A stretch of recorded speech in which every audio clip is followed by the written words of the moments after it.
Hurricane Maria has intensified into a Category 5 storm as it barrels towards the eastern Caribbean island, still working to provide basic food, water and health services to the regions hard hit by Hurricane Irma.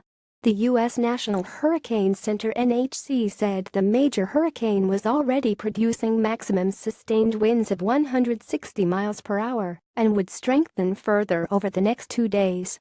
The eye of the storm is expected to pass near the island of Dominica on Monday evening. "It's really a desperate situation," said Chamberlain Emmanuel, head of the Environment Commission at the Organization of Eastern Caribbean States (USC). In a telephone interview from St. Lucia, Emmanuel said the incoming storm threatened to slow the recovery from Irma.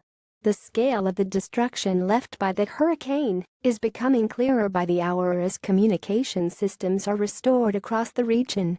"We're trying to be resilient, but the vulnerability is just too high," he said. Irma, also a Category 5 hurricane, left about 40 people dead in the Caribbean before veering towards Florida, where at least 20 people died.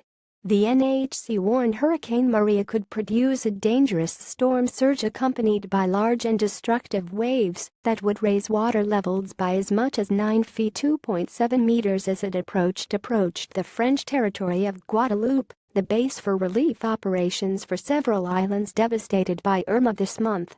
Islanders on nearby Martinique were ordered to stay indoors under a maximum level violet alert. And the energy supplier EDF said power had been cut off from 10,000 homes on the island, which has a population of 400,000. Up to 20 inches of rain could drench the Leeward Islands, Puerto Rico, and the U.S. and British Virgin Islands through Wednesday night, conditions that could cause life-threatening floods and mudslides. Dominica, St. Kitts and Nevis, St. Lucia and the British island of Montserrat are also on alert.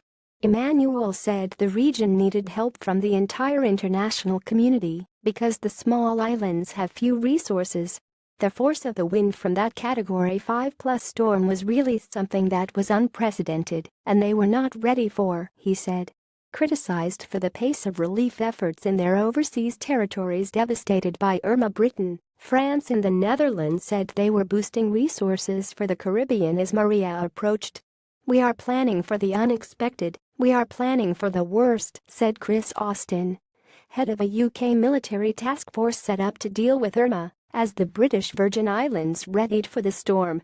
On the island of St. Martin, which is split between France and the Netherlands, the Red Cross flew in 11 tons of aid from the Dutch mainland on Sunday, including urgently needed materials to replace roofs ripped off by Irma.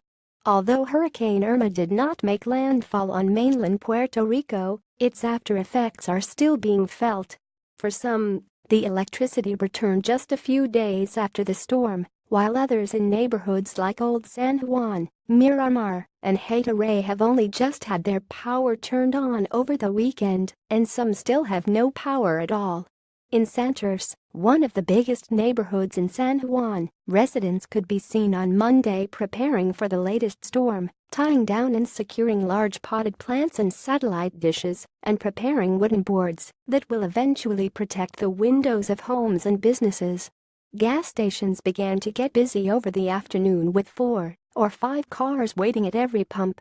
The local Walmart was crowded with people stocking up on water, soft drinks, chips, canned food, and batteries.